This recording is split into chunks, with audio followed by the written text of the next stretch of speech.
Yeah, great. A very warm welcome to this webinar on closing the coffee living income gap. I hope everyone online can hear us well.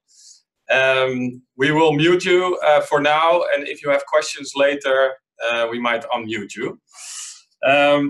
Yeah, a warm welcome to this webinar, of which we are very excited to launch our report on closing the coffee living income gap, which basically is a result of years' work on the task force for coffee living income. We will use this hour to basically present you some high-level results, and then at the end we will open for questions and answers. We don't have that much time, we only have 1 hour, so we might not be able to answer all your questions, but we definitely come back to you after the webinar. This webinar will be recorded and will also be put online. My name is Jordy van Honk. I'm the Global Director for Agri commodities in IDH, which basically covers all our work on cocoa, tea and coffee. I would also like to present my colleagues in the room. We have Daniel Pedersen here, Senior Consultant with NewForesight, and we have Ted van der Put over here, who is the IDH Executive Advisor, mostly for coffee, also some other work, and also our former Program Director for coffee in the room. And those two gentlemen have done most of the work, so I cannot start without basically thanking you wholeheartedly for all your work over the past year. Thank you for that. We're also joined by Paolo Barone, Head of Coffee Sustainability and Origin Development. Welcome, Paolo, and we will hear from you later in the webinar. Now, why are we excited about this piece of work? Basically, in IDH, we have done quite some work in the past on living wage, which started a while ago with our work in Malawi under the Malawi T2020 program. And we, for years, have been experimenting an approach on living wage, which resulted in a net living wage increase of 29% over the years. Meanwhile, we have also tried to make strides in the other sectors on living wage, and you can see here some examples. Most recently, our work in bananas, which culminated in a living wage commitment last year. And now we can add to this list work on living income in coffee. We see that living income is a very hot topic, also visible for the amount of participants registered for this webinar, which amounts over 200 people. I don't know if everyone will join, but they definitely have shown interest and will follow up with all those interested folks. It shows IDH that we're on the right path, putting living income at the center of our strategies. And this is also something that I'm personally very committed about to do in the coming years. We see some initial strong commitments in cocoa, also visible on the slide in the Beyond Chocolate program in Belgium, who basically have put the target to ensure a living income to be earned by cocoa farmers, providing cocoa to the Belgian market by 2030. So let's see what we will go and about to experience in coffee in the coming years as well. Without further ado, I would like to introduce the intended outcomes of this webinar. We would like to basically share with you some highlights of the report, and to me and our colleagues, what is very interesting is that we have collected the data on the living income gaps in Colombia, and basically also have introduced some new archetypes on sourcing, on how you can actually relate those archetypes to the living income gaps. And then, last but not least, which for many will be a very interesting part of this webinar, we will hear from Nespresso as an example of a company that takes the lead in this area, and we'll share with them how they are going to work on living income. The agenda will be followed by Ted van der Put next to me, who will go, and then we will go to Daniel from NewForesight, who will introduce these sourcing archetypes, and we'll dig a bit deeper in the farm economics. After which we will go into the recommendations for corrective action, or rather to close the living income gaps. And then we'll go to the Nespresso presentation, and if time permitting, we will have some time for Q&A. And please put all your questions, remarks, recommendations in the chat box, and we'll come back on that later. Thank you. over to you, Ted. Yeah, thank you, Jordy, for this introduction, and warm welcome to everyone on the line. When we started the Taskforce Coffee Living Income in June 2019, one of the key things on the table was that it's obvious that the price of coffee in dollars has been on average stable for the last 25 and 30 years, while of course consumer prices have been growing, as we all noticed. Now, the only way out for farmers to make an income is to improve productivity, and some countries like Vietnam and Brazil have done a very good job in that. But many of the other countries have left, especially smaller producers, clearly below poverty, despite a lot of efforts in technical assistance and millions spent on that, and also in these, let's say, premiums related to certification. So that wasn't the issue, but how much was the issue? That was not so clear. So we wanted to make a fact-based analysis to say what is the current living income gap for coffee producers, and what are effective sourcing and pricing practices and enabling policies that coffee companies can adopt to help close this gap. And we choose Colombia as an example. Important is that we take living income, as Jordy already mentioned, as a dot on the horizon. We feel that that's the way to go if we want to stop rural poverty, if we want to bend migration and urbanization and aging of coffee producers. We also took a focus to look at what private sector actors can do in this respect. So hence the effective sourcing and pricing practices, but also what governments can do and should do to bend this ongoing problem in the coffee producing areas. And why Colombia? Because Colombia is clearly a very important Arabica producer, and in Arabica the problem tends to be a bit bigger than in Robusta.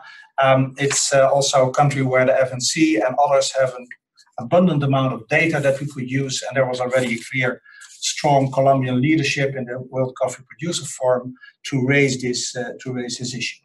And last but not least, all the target participants in this workshop, in this working group, had sourcing relations with Colombia. All this work done in a report that you can get online was impossible without the active support of a lot of private sector companies and associations and NGOs. And I would absolutely put forward that we want to thank them for their contribution. And that has been very generous both in data and in insights. With more than 8 roasters, more than 4 trading companies, of course the FNC for Colombia is so important to have on board.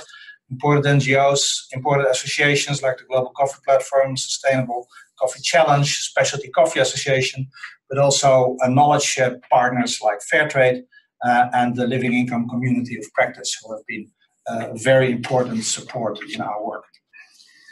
So when we talk about living income, it's important that we, from the beginning, said that's not a subject that we want to master ourselves. There are very good third-party methodologies that can be applied to identify living income.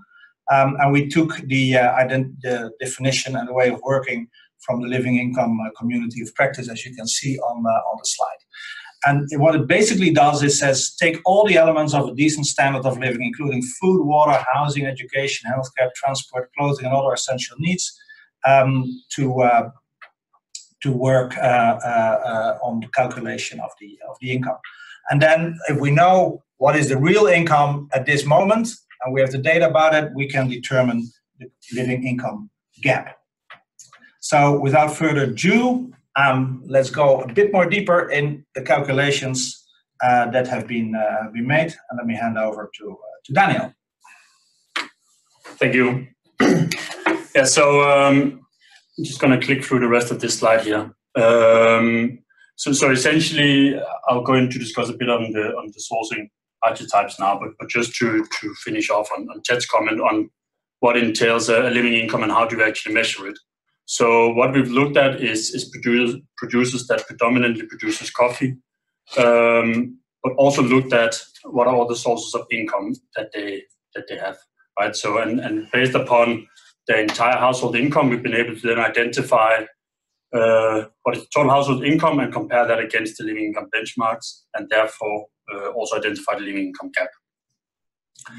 Now, one of the things that we think really adds a lot of value and nuance to the living income discussion, both within coffee, but I think for that matter also other commodity sectors, is the identification of so-called sourcing archetypes.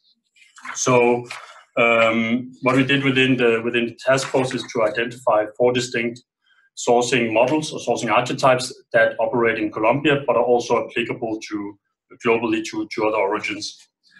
And you can see those 4 up here on the screen now. So on all these 4 are based upon sort of the end product and the level of differentiation in the end product. So on one end of the spectrum, we have archetype 1, which is sort of the conventional mainstream type coffee. On the other end of the spectrum, you had specialty niche type coffee. In between that, we also have archetype 2, which is the conventional type coffee, but with what we here call the product value recognition. So essentially certification or verification. And lastly, archetype 3, which is the high value consumer experience. So I'll explain a bit about each of these 4 archetypes, but let me just explain first how we identified them. So essentially what we did was to look at 4 different characteristics within these different sourcing archetypes, everything they differ. So one is the market segment, so in terms of how the coffee is marketed and to what degree there is a differentiation in the end product. Then we looked at the sourcing relations and the nature of the sourcing contracts between buyers and producers.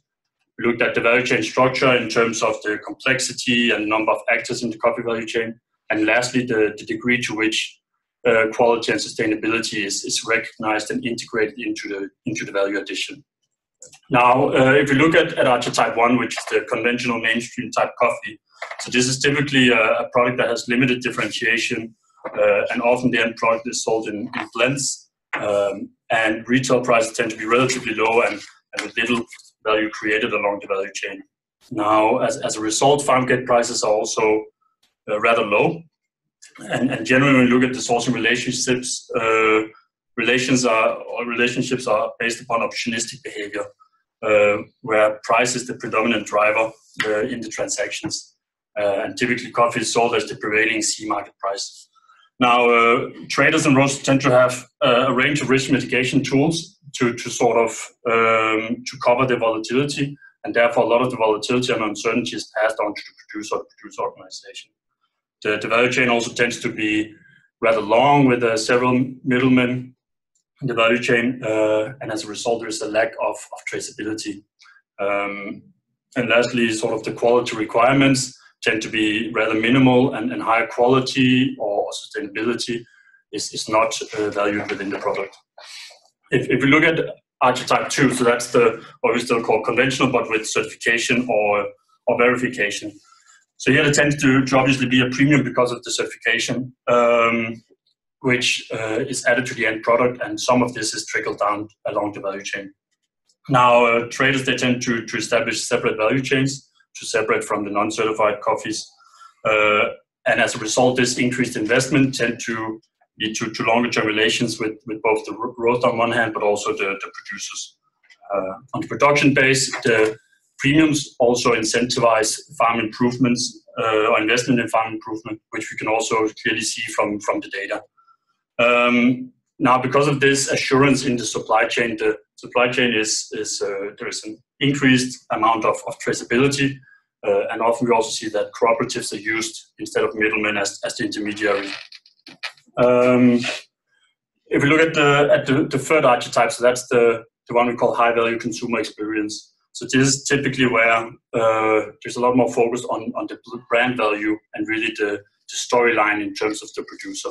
So, but also convenience and the consumer experience really drives a lot more of the value. So typically think more of a single serve type coffees here.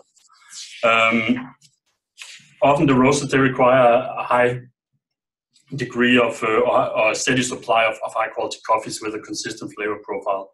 And as a result, there's also a longer term relationship with traders and producers. And the value chains, they tend to be shortened so that there is a close relationship to the producer to increase the traceability and information sharing, to also again enable the storytelling in the branding.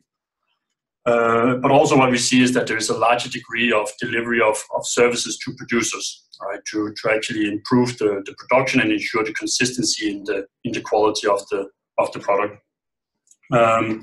Then lastly, we have the Archetype 4, which is what we call the specialty niche coffee. So this is really focused much more on the coffee shop type of coffee, so where you tend to have a single flavor profile, and the offering is dependent on supply. Roasters or coffee shops tend to have a flavor catalog with a more exclusive offering. But as a result of this, they also need to utilize long-term contracts more often to secure the future supply, and tend to engage in multi-year collaborations. Now, pricing is at least relatively detached from the prevailing C market price, and more so based upon different quality characteristics such as the cupping score. And due to the requirement of quality, there is also a higher level of traceability between the roaster and the producer. Now, I want to get into a bit of looking at the living income gap now, and actually looking at the results. So, before that, let's just highlight the global estimates we have. So this is based upon interviews with different experts and sector stakeholders. And what we estimate at a global level is that 70% of the world's production relates to Archetype 1, so the conventional mainstream type coffee. 20% is closer to the Archetype 2, so the certified types coffees. Around 6% in relation to Archetype 3, and lastly 4% to the specialty niche type coffee. Now, what I'll spend the next few minutes to discuss is the farm P&Ls and the living income gap that we have for small farms. In the report, you will also find the results for the medium-sized and the large-sized farms, but we haven't included in this presentation. Also, all the underlying data that we've used to reach these results are also in the report. So please have a look there.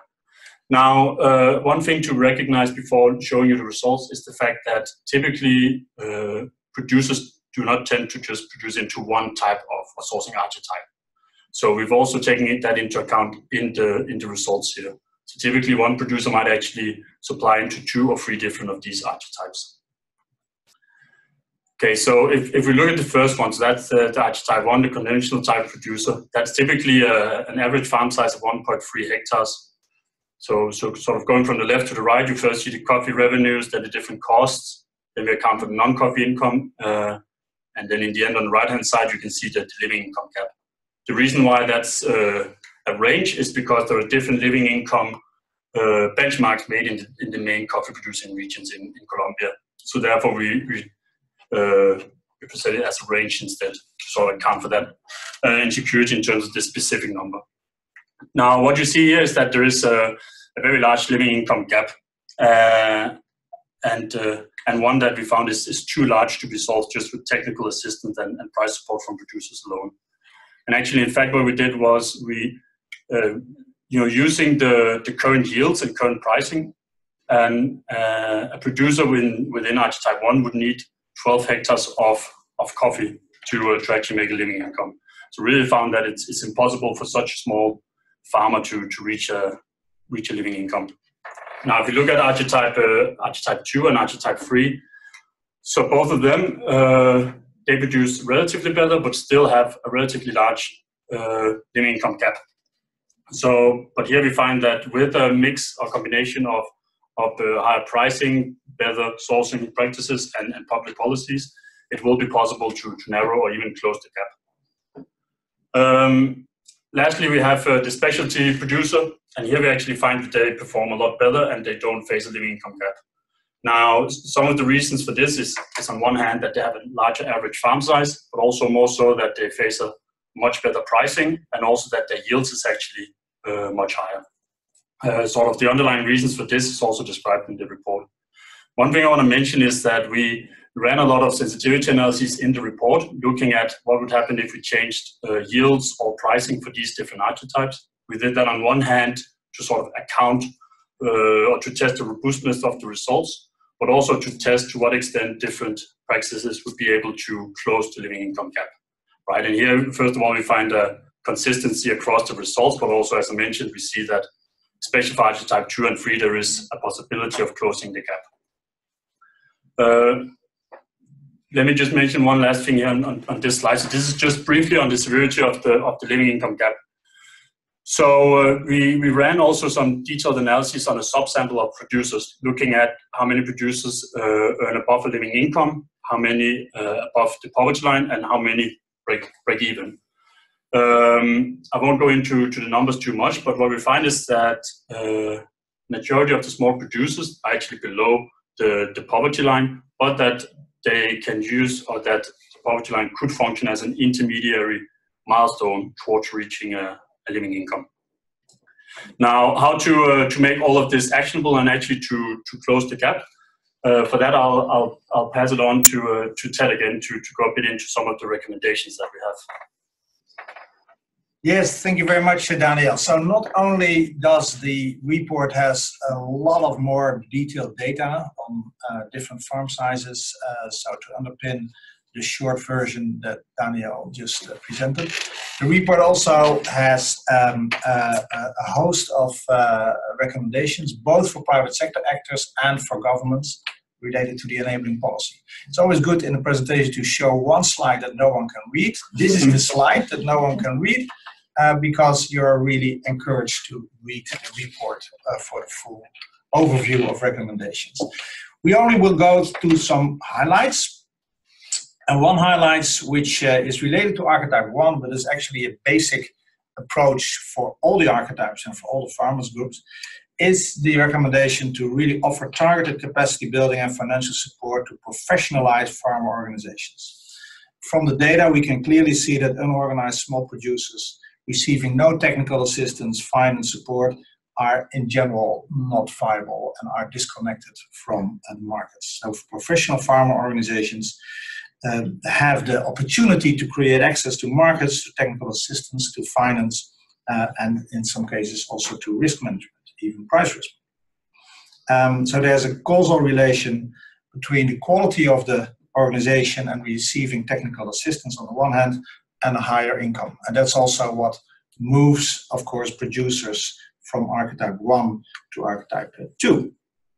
And that difference, it's very good to mention, doesn't come from the income from premium for certification alone. That's a small element.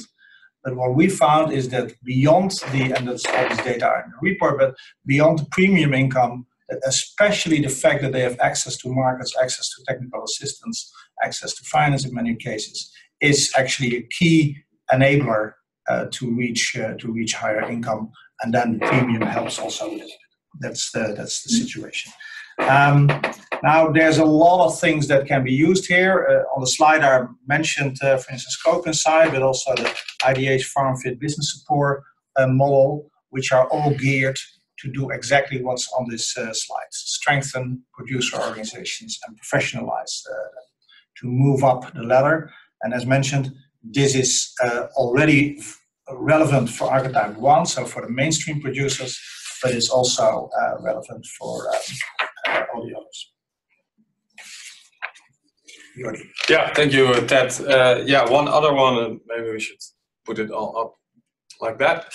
Yeah, one other one is one that we are very proud of in IDH, and we recently, you might have seen that, we recently launched our own impact fund at the WEF in Davos. Basically, our analysis has been that we have seen an absence of long-term patient affordable finance, which prevents farmers from renovating and rehabilitating their farms, trapping farmers in a downward spiral of decreasing productivity. And what we have tried to do, and one landmark transaction that we have done, is the Neumann Global Coffee Facility. We've helped with that. Is basically to overcome this trap and provide farmers with long-term financing, where basically we have these farmers able to overcome these hurdles to increasing productivity, which is so essential in many of the analysis on living income, also in this report. And this type of deal is something that we are looking at to replicate with the fund, and basically really get more banks into this game, if you like. And the Farm Fit Fund can basically de-risk senior lenders to step in. In the case of the Norma Global Coffee Facility, we saw ABN AMRO, Rabobank, and BNP Paribas stepping into these type of service provisions on finance to smallholders, which is quite unique in our view, and we hope we can see a lot more of that, and really also then target this living income as an outcome in due time. I think we have a few more, Ted. We need to go back to you, I think. Thank you. Thanks, Jordy. Yes, so also to highlight one of the key recommendations related to Archetype 3, so the more higher value add products in the market. We took actually, and we used the fact that within IDH we have the luxury of being involved in many different commodities. We actually used an example of cacao, actually the Tony Chocolonely open chain sourcing principles, to model a little bit what can be done, not as a blueprint, but as an example of what can be done. As shown in the data from Daniel, Archetype 3 are relatively close to living income, but still depending on the C price and on the global market, there can still be a significant gap, but it's doable. And it's shown by this example of Tony Chocolonely's open chain sourcing principle, which is not Tony Chocolonely alone. By now, Albert Heijn with their home brand Dedicata has followed it. Lidl is following that model. It's of course strongly supported by Fairtrade. And some of those principles are related to full traceability, of course also transparency in price, improved productivity and diversification, long-term sourcing relations, very important. You will see that later in this webinar also. Professional farm organizations already mentioned, and not only professional, but also, let's say, responsible acting farmer organizations. And especially for coffee, we need to add the quality element. Less big issue in cacao in general, but in coffee, of course, essential to cover that. Now, the calculation that they make with this model is that they calculate the living income, so household members time living expenses. Then they add the operational cost of doing the business, the farming business that they have.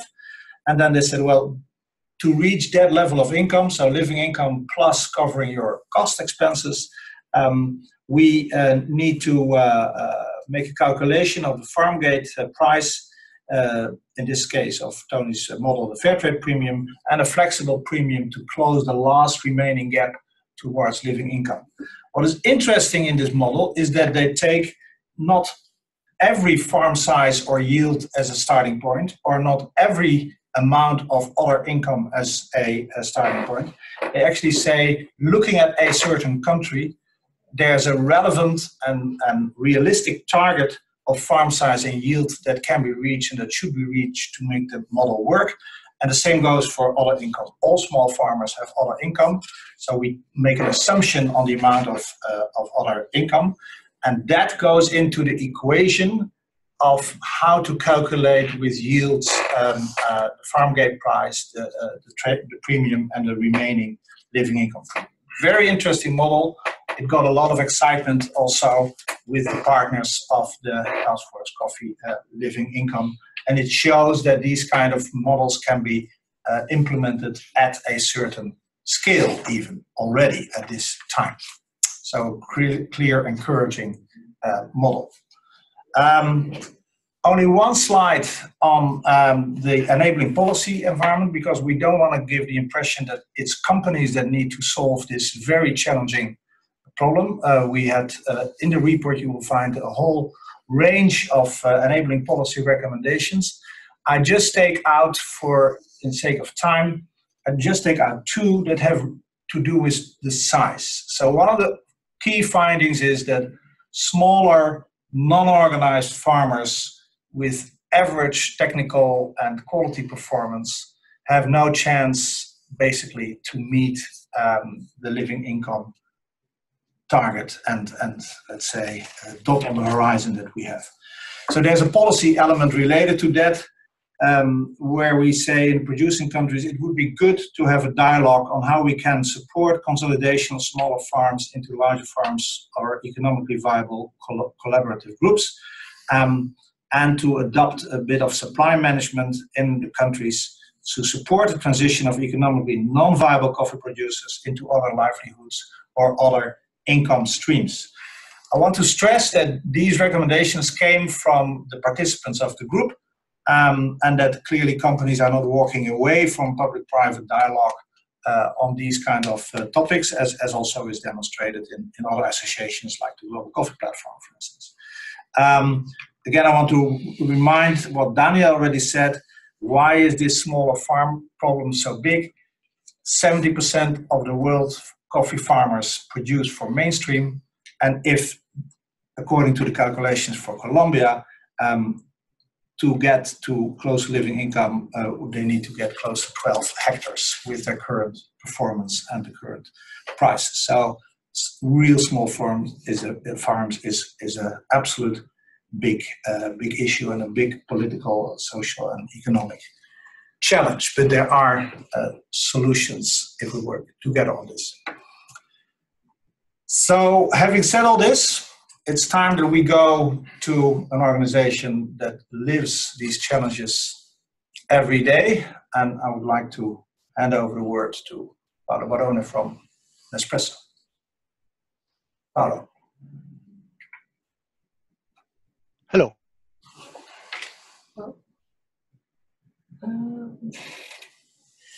We heard Paolo. Yeah, you were just on mute. You were still muted, Paolo.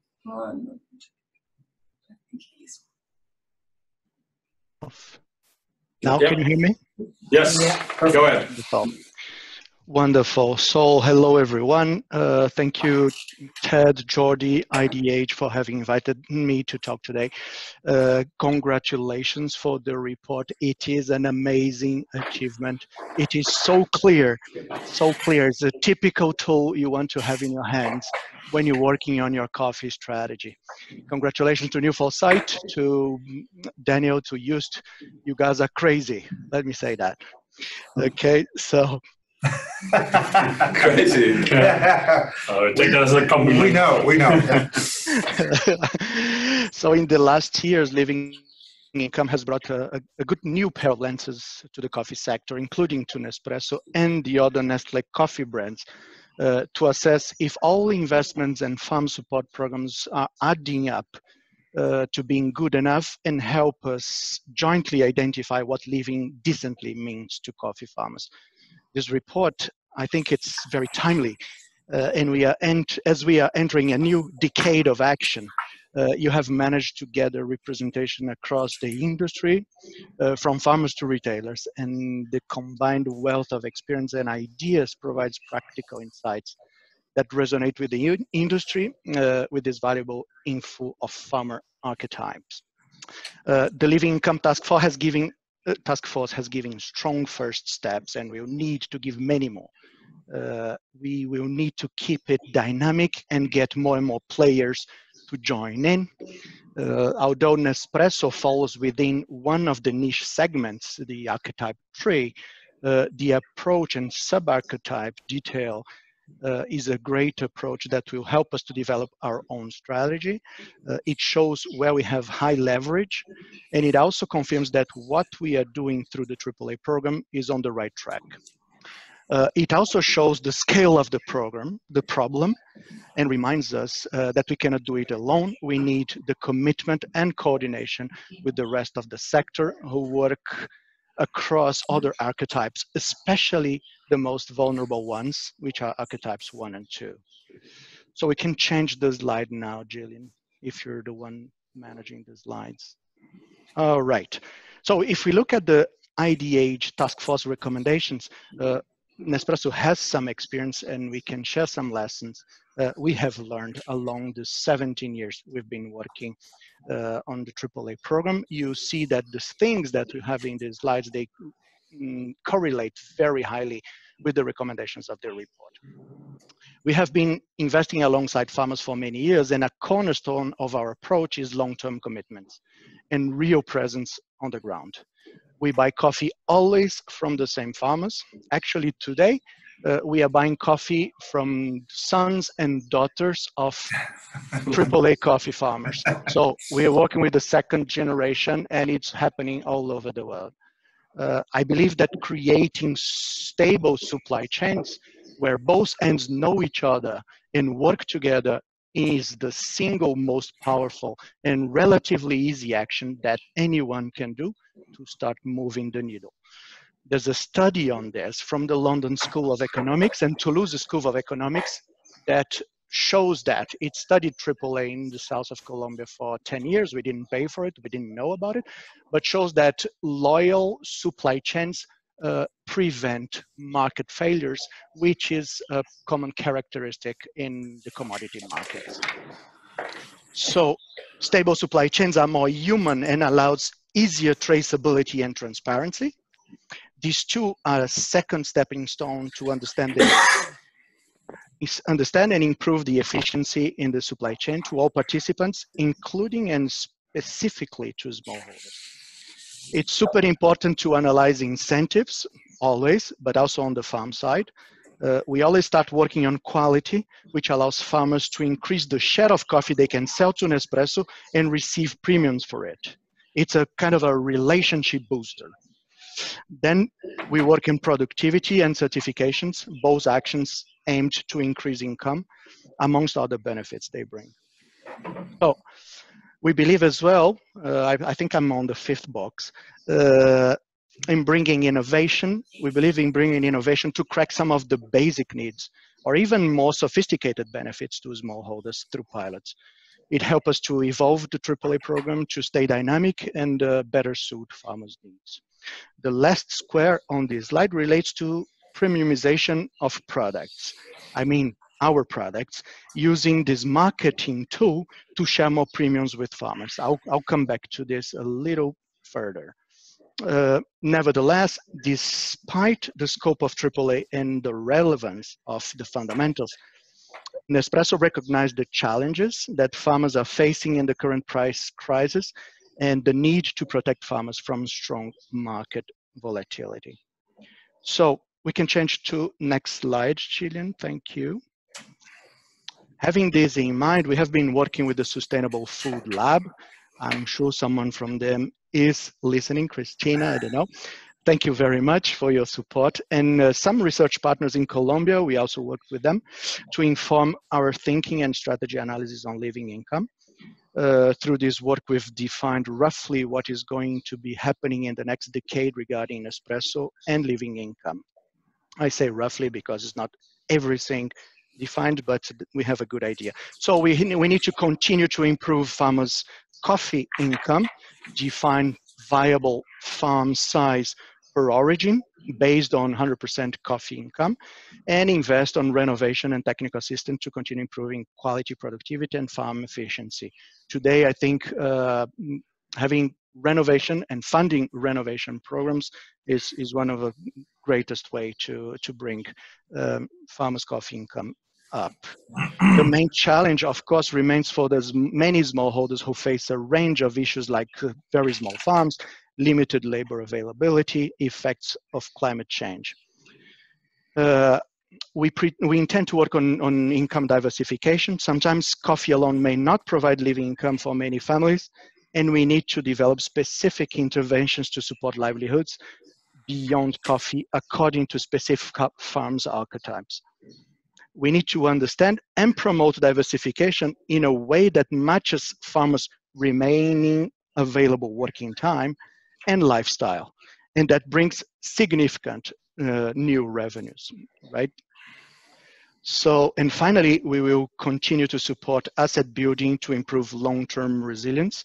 So we develop and implement initiatives such as agroforestry, pension plans, crop insurance, gender equality, food security, to help farmers to build long-term assets. We are keen to collaborate with other stakeholders to further explore costs of living, having more complete farmer income profiles, and calculate living income benchmarks. And we need to rely on third-party validation when it comes to official living income benchmarks. And now, Gillian, this is what we're going to be doing for the next 10 years, but we can go for the next slide, and I'm going to get a little bit more concrete. So, without announcing things before they should be announced, these are some of the things that we are going to work on as a follow-up of our living income efforts and participation in the task force. One thing we will accelerate is to integrate higher premium to farmers in premiumized product lines. So since some time we're differentiating some of our product lines, and in some of these, we pay additional premiums because of additional expertise farmers put in. We have a product line called Master Origins. You can experience that. And others, we are completely disconnecting from New York C, paying fixed very high prices to farmers. We have a product line called Reviving Origins, and this is the case for those. So this type of initiatives goes beyond procurement and sustainability.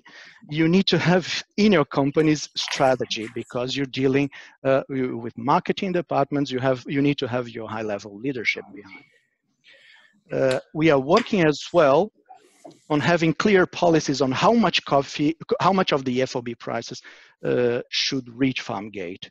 Today, this is particularly important in origins where traceability is emerging. There are some examples on East Africa, for example, and collaborating with our supply chain partners to increase efficiency for all. The second cluster you see here is related to the fact that as Nestle and consequently as Nespresso, we have committed to become net zero, and more companies are taking this type of commitment.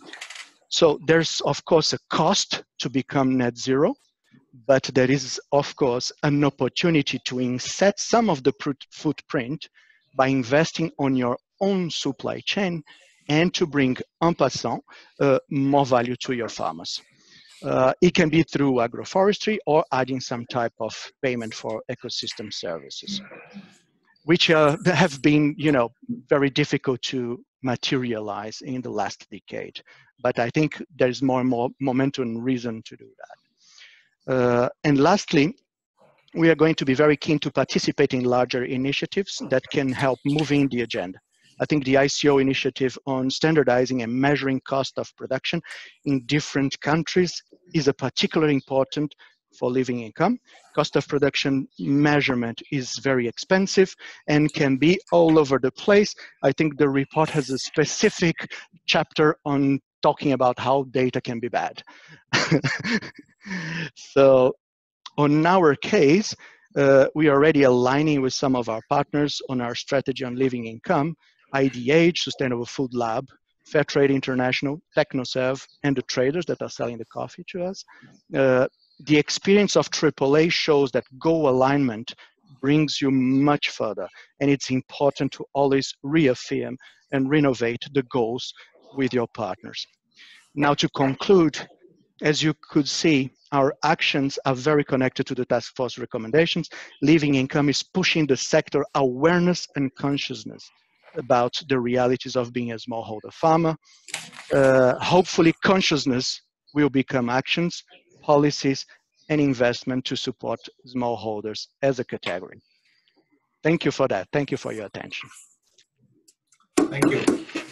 Thank you very much, Paolo. And that was very, very interesting. And I think you've put almost like a blueprint of a strategy in front of all the participants of this webinar. And also for IDH, because to see it like this on the slide is very inspiring, also for us. And we would love to take the next steps also with you and the other partners to implement such a strategy in the coming years. And I think also looking at Ted and Daniel, to see it like this is really also giving us even more, I think, energy to really move it forward, right? Yeah, absolutely. It's a nice example. I mean, the good thing that came out of the Taskforce Coffee Living Income, and there's a whole chapter in the book about it, is that there are many fantastic initiatives that are part of the puzzle.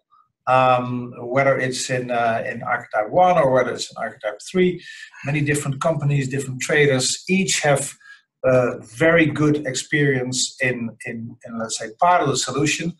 And I think it was an honor to bring it all together in the report. And I think the big question is, how can we scale all these efforts, and how can we measure more adequately the living income impact of this work? Absolutely. I think now we are going to go to some questions. Also looking at our colleagues, because we cannot see the comments in the chat. But Gillian, would you like me to read them out, or would you like to look at some of the questions? I'm sure you can pick some that that are very alive. A question from Stephanie about if IDH will support similar analysis in other key coffee origins. Right. Thank you for that question, Stephanie. I think that's Stephanie Daniels then from the Sustainable Food Lab. Is that correct? Good. And great that you're on the call, Stephanie. Yes, I would say so. If we can see that a similar coalition is keen to do that, right? So what we found very inspiring is the strength of this coalition. So it was a shared interest to do this analysis. And if folks out there are interested to replicate that, then we would be interested, particularly when it comes to East Africa for IDH. I must add, as that's where we would like to continue to make an impact in the coming years. We have another question from Joanna for Nespresso. So how does Nespresso make payments towards net zero? Is it about coffee agroforestry farms? What is the process and the value? Are you unmuting, Paolo?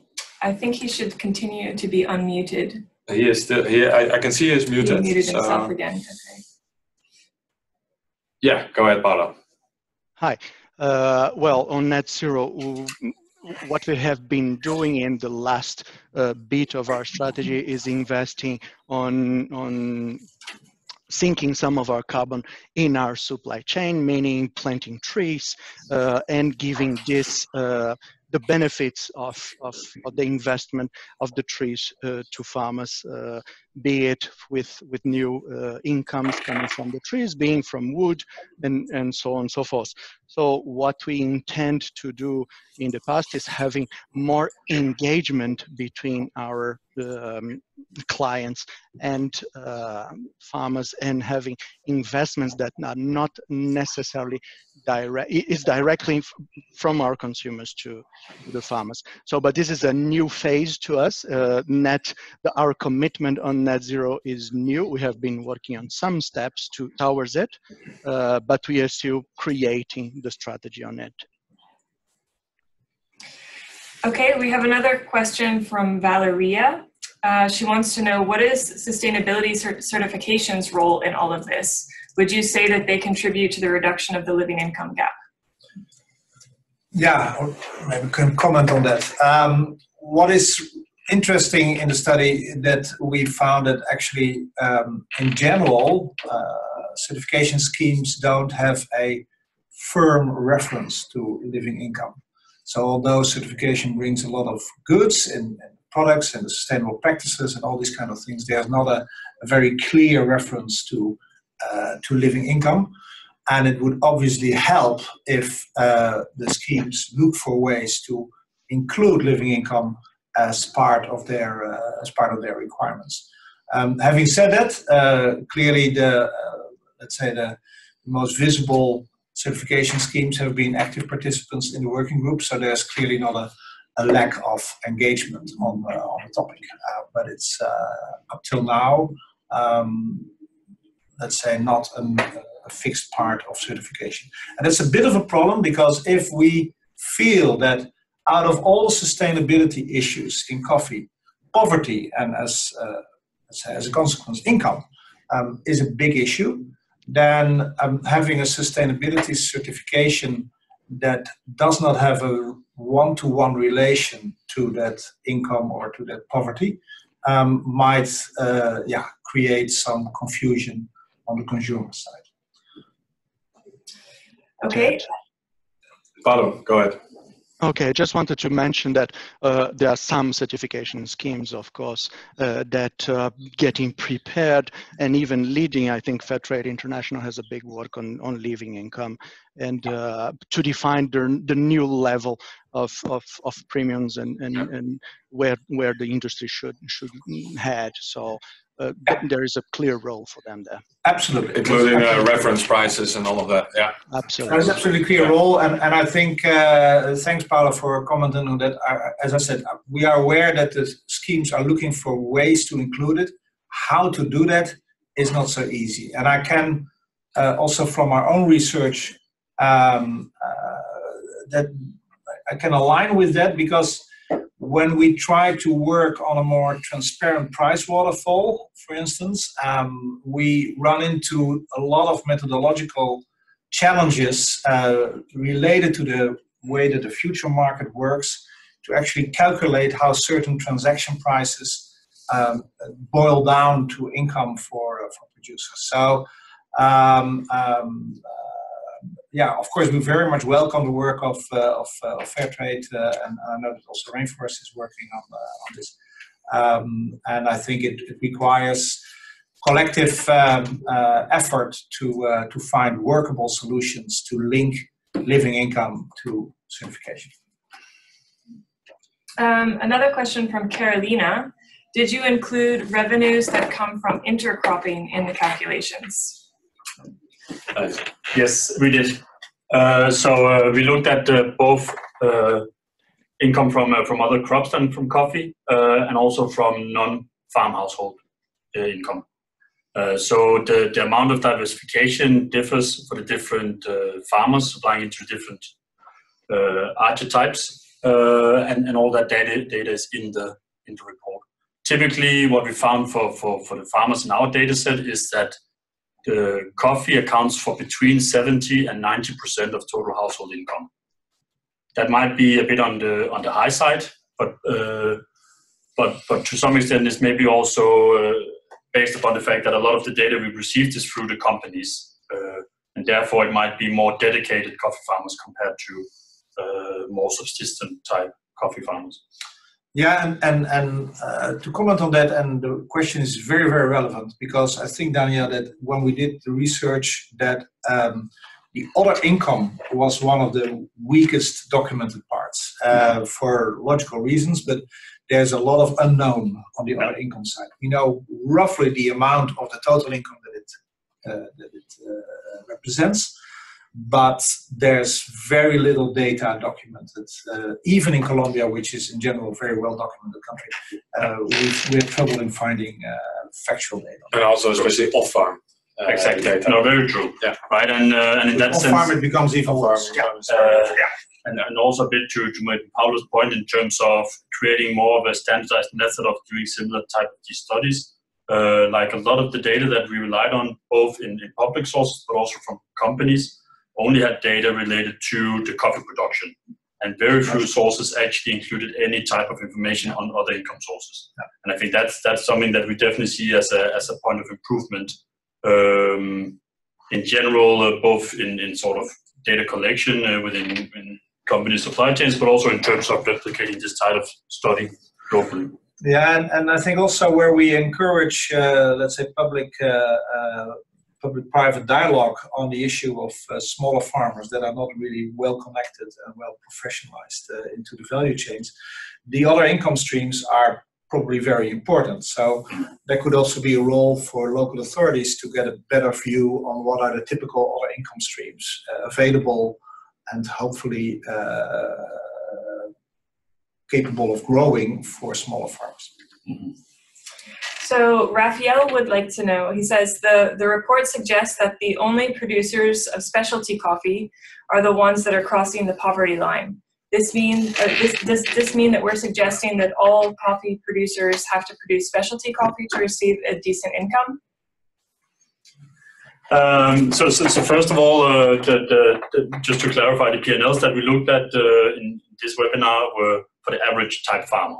Right, and especially in a country like Colombia, we actually see huge variations in production costs across regions, but also just in general within regions. So this is not to say that every single specialty farmer necessarily is above the poverty line or makes a living income. But I think that being said,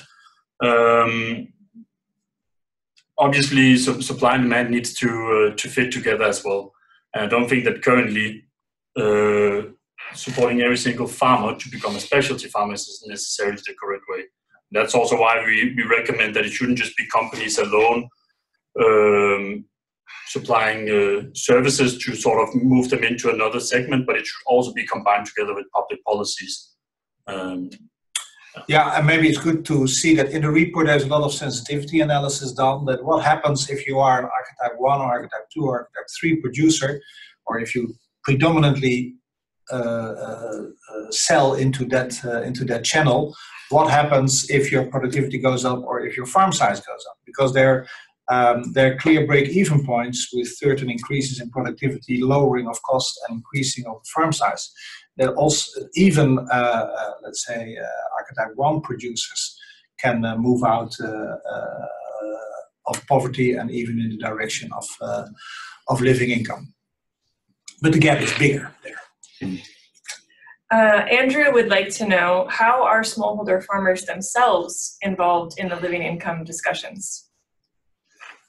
Well, that's one of the reasons why we found it essential to have the FNC in Colombia as part of this whole journey, and they have been very, very helpful, especially in providing the insights from, let's say, the big group of more or less anonymous smaller farmers.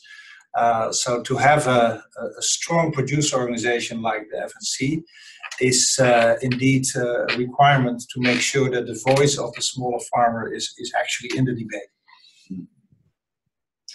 Dennis McRae would like to know, he says, Tony seems to be a model of very small scale in the market and very little focus on quality, at least in terms of consumer or specialty chocolate in the US markets. Is this a model for coffee or just specialty coffee?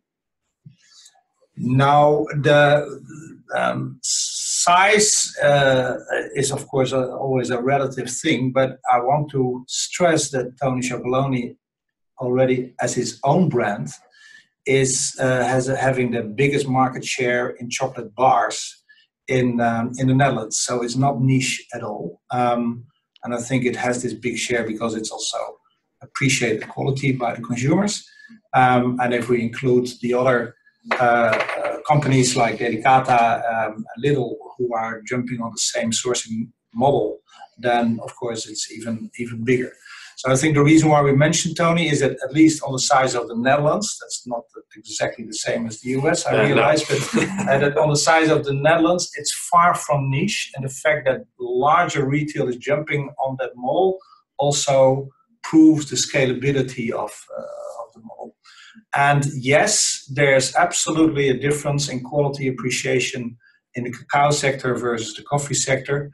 That's why we only use it as an inspiring example and not something that you can completely copy-paste into coffee. No. Okay, I think we have time for one more. So this last one is from Kelly. She wants to know, how are things like climate insurance and prevention of child labor also addressed in living income pathways? Or can they be? Yeah. Yeah, well, very good question. I think they are part and parcel of it, because living income in itself is a household approach, and a whole farm approach. So you will have to look at all the members of the household family, and you will have to look at the entire farm, and even beyond that farm, in which area is that farm actually operating. And then we come to another part of IDH, which we call landscapes. Is it actually a productive, sustainable landscape where this farm is operating in? And this is also something I want to make, since it's the last question, I also want to make a step to what IDH will now do, and we very much would like to see whether we can operationalize some of these recommendations in some areas in Colombia, as the focus has very much been on Colombia. We don't want to just put this report now in a drawer and that's it. So we want to really explore with the partners of the task force what action we can take in Colombia, and look at which regions we can work in, and basically have these pathways defined towards a living income. And then I'm very, very sure already showing also from Paolo's presentation that these net zero, all the developments in net zero commitments, all the developments in the climate debate in general, can really help us to move towards a living income. So there, I think it can really come together, and I hope we can show that those impact pathways for Colombia in one of our next webinars, I would say. Without further ado, thank you so much, all the people online, for participating. Don't hesitate to approach us, to raise more questions, recommendations, also show us how you could help us to move forward. Our email addresses are here. We will share this webinar in the follow-up email and on our website. And thank you so much, and see you next time. Bye. Thank you very much. Bye. Thank you, everybody. And thank you, Paolo. Thanks to you. Thanks to you.